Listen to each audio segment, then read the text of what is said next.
Happy Christmas to you all. This is the day that we gather to celebrate the coming of Christ.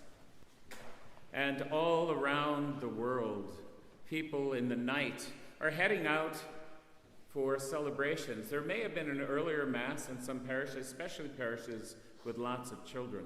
Then there was the traditional midnight Mass, which this is now called the Mass in the night. For our excitement, our anticipation is so great that we could hardly hold it back until morning. Where I grew up in Massachusetts, we were in hill country. So this time of year was always potential for snow and ice.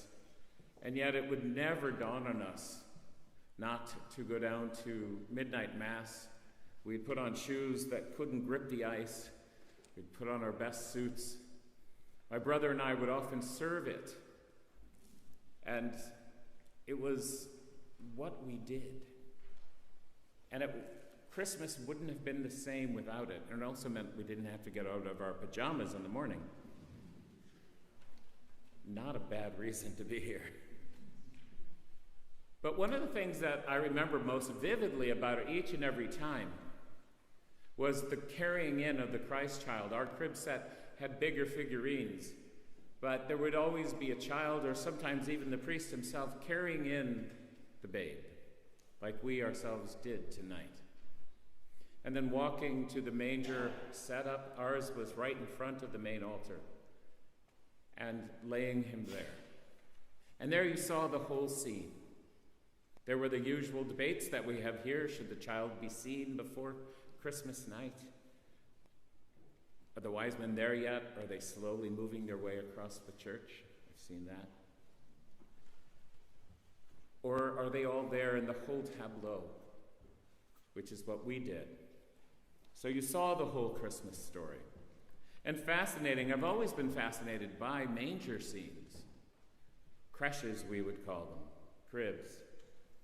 For in different times and places, really starting with St. Francis of Assisi back in the 13th century. In different times and places, they've taken on different characters and different settings. So oftentimes, in the 16th and 17th and 18th century, you'd see everyone in a village there. There'd be a woman carrying bread, and there would be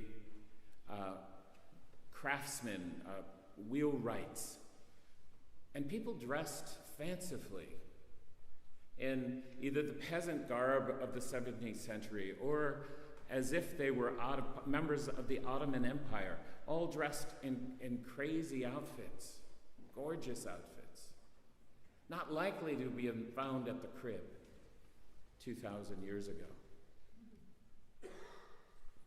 Back at the University of Notre Dame, one of the things they do this season all through December, about 100 to 150 nativity sets would be set up around campus in different buildings, representing different cultures. There were Asian scenes, but the garb was Asian and the features of the people were Asian. There were African scenes and scenes from Peru and scenes from Mexico and scenes from set in time periods across history. And it's fascinating because they were all true. I remember my brother once saying when he saw a fanciful one, he said, "Oh, that's not how it looked."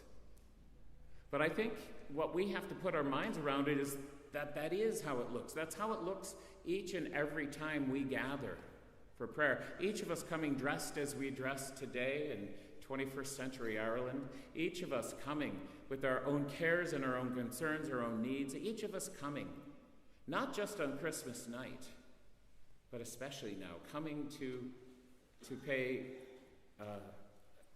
to give praise to the babe.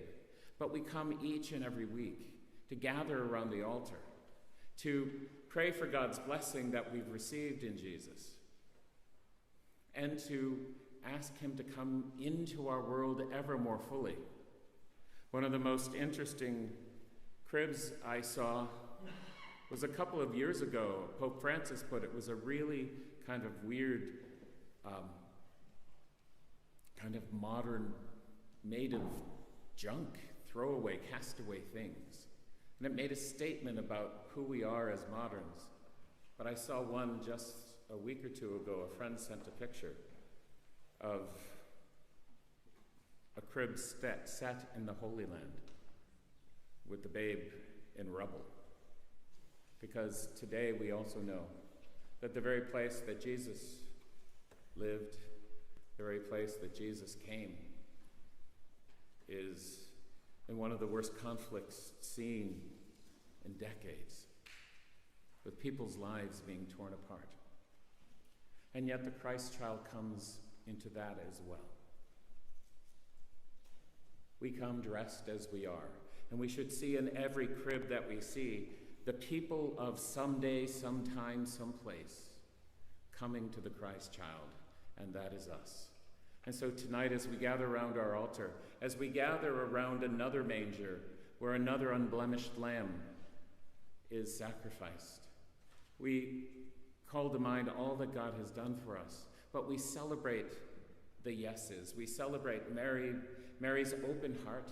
We celebrate Joseph's willingness to be a part of our salvation. We celebrate those shepherds who went from fear to joy. We celebrate those early saints who followed Jesus, the Lamb of God, and who brought us the church that we now live in. We call to mind all that we are and all that we have, and we give thanks on this day. And we give thanks especially for our families, however they're structured.